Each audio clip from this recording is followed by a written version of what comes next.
Grüß dich und herzlich willkommen. Schön, dass du da bist. Ich freue mich, dass du mich in dieser sternenklaren Nacht an meinem Lagerfeuer besuchst. Ich spreche heute über das Thema Bestimmung. Oder anders ausgedrückt, diese innere Klarheit, was du im Leben machen willst, beziehungsweise welches Ziel du erreichen willst. Und jetzt mal ganz ehrlich. Irgendwie bewundere ich die Menschen, die schon ganz früh ihre Bestimmung im Leben gefunden haben. Also die bereits im Kindesalter genau wissen, was sie im Leben wollen. Das eine Ding, die große Sache, bei der sie aufblühen, das Feuer in sich spüren und ohne Zweifel nichts anderes machen wollen als genau das. Ganz egal, was andere sagen, völlig egal, wie viele Hindernisse ihnen in den Weg kommen. Sie halten fest an ihrem Ziel und lassen sich durch nichts und niemanden aufhalten. Das sind auch genau die Menschen, die früher oder später in ihrem Leben erfolgreich sind. Es ist nämlich nahezu unmöglich, nicht erfolgreich zu werden, wenn man so ein Feuer von frühester Kindheit an in sich spürt und mit 100%iger Gewissheit genau weiß, was man im Leben will. Wie wundervoll ist das? Doch dann gibt es auch ganz viele Menschen, die eben nicht diese Klarheit haben oder sie zumindest noch nicht erkennen. Und zu diesen Menschen gehöre auch ich. Das Einzige, was ich inzwischen 100%ig weiß, ist das, was ich nicht will. Und selbst das ist bereits ein großer Schritt in die richtige Richtung.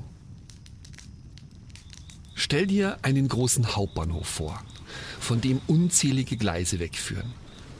Jedes Gleis steht für ein Lebensziel bzw. für eine Sache, für die du brennst.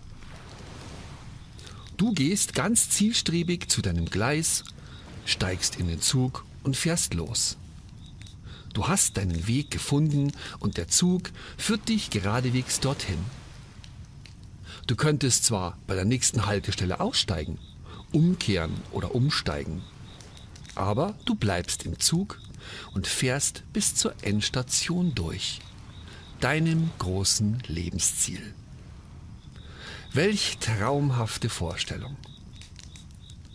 Bei mir allerdings lief das ein klein wenig anders. Ich bin in einen Zug eingestiegen, bei dem ich mich gut fühlte und von dem ich dachte, er könnte interessant sein, und fuhr los. Kurz nachdem der Zug den Bahnhof gerade verlassen hatte, ließ ich mich dann aber von meiner Mutter dazu überreden, gleich an der nächsten Haltestelle wieder auszusteigen und in einen anderen Zug umzusteigen. Einen, der sicherer und bodenständiger ist. Die Fahrt mit diesem Zug war für mich total langweilig und uninteressant. Und das Ziel ebenso. Eigentlich wollte ich gar nicht dorthin. Aber es war halt vermeintlich sicherer und gab meinem Leben auch eine gewisse Grundlage. Also Geld. Als ich dann mein Ziel erreicht hatte, blieb ich erstmal dort, weil es halt einfacher und bequemer war, halt sicherer, ja. Das, was ich wirklich wollte und was mir Freude machte, tat ich halt an den Wochenenden und im Urlaub. Ich nannte es Hobby. Nur konnte ich bald, nach ein paar Jahren, das nicht mehr ausüben, da mir mein Alltagsberufsleben so viel Energie raubte, dass ich einfach keine Kraft mehr hatte für Hobbys. Meine ganze Freude, meine Kreativität und meine Leidenschaft war weg. Und ich war nur noch ein Roboter, der stumpf seine Aufgaben erfüllte. Erst ein Warnschuss weckte mich wieder auf, als ich mit rasenden Kopfschmerzen und einem Kreislaufzusammenbruch in die Notaufnahme eines Krankenhauses eingeliefert wurde. Mein Blutdruck war damals so lebensbedrohlich hoch, dass jeder Herzschlag eine Ader in meinem Kopf zum Platzen hätte bringen können. Und erst in diesem Moment, in dem mir bewusst wurde, dass ich schon seit längerer Zeit in ständiger Lebensgefahr war und theoretisch jederzeit hätte sterben können, stellte ich mir endlich die richtigen Fragen. War das schon alles in meinem Leben? Was habe ich erreicht? Was würde auf meinem Grabstein stehen, wenn ich heute gestorben wäre? Nichts von dem, was ich mir in meiner frühen Jugend für mein Leben gewünscht hatte, hatte ich im Leben umgesetzt. Habe ich überhaupt gelebt? Was ist das für ein Leben, wenn ich nur das tue, was andere mir sagen? War es wirklich nur zu meinem Besten? Habe ich auch nur für ein Fünkchen mal auf meine Intuition gehört? Nein. Wessen Leben lebe ich eigentlich gerade? Meins jedenfalls nicht. Und so traf ich damals endlich eine sinnvolle Entscheidung. Die erste richtige Entscheidung in meinem Leben.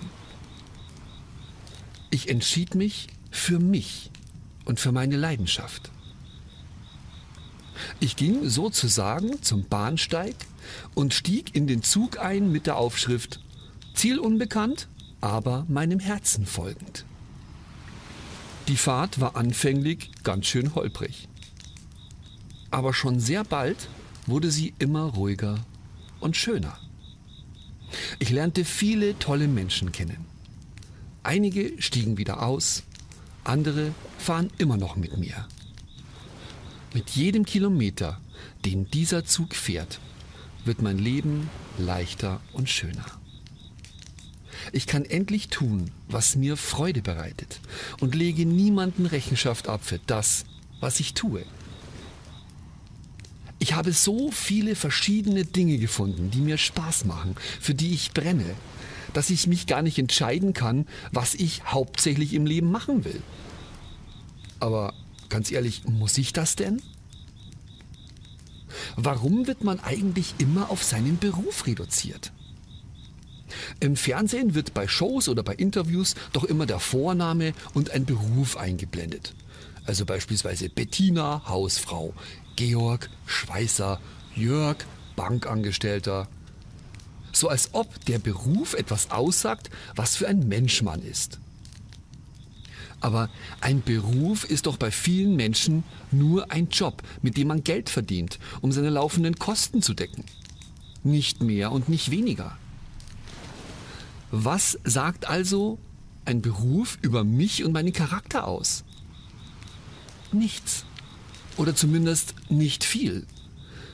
Es mag bei manchen Menschen eine Tendenz aufzeigen, ob sie beispielsweise eher handwerklich talentiert sind oder mehr mit Zahlen jonglieren können.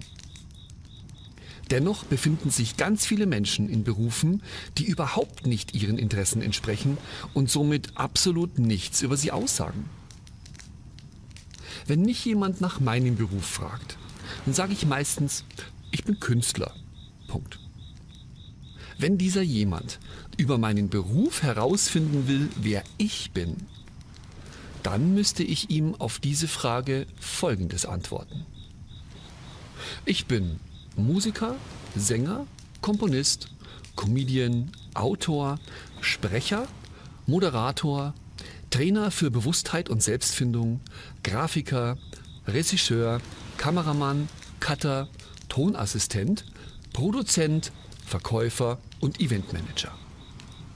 Ich glaube, ich bin noch viel mehr, aber mehr sind mir ehrlich gesagt gerade nicht eingefallen.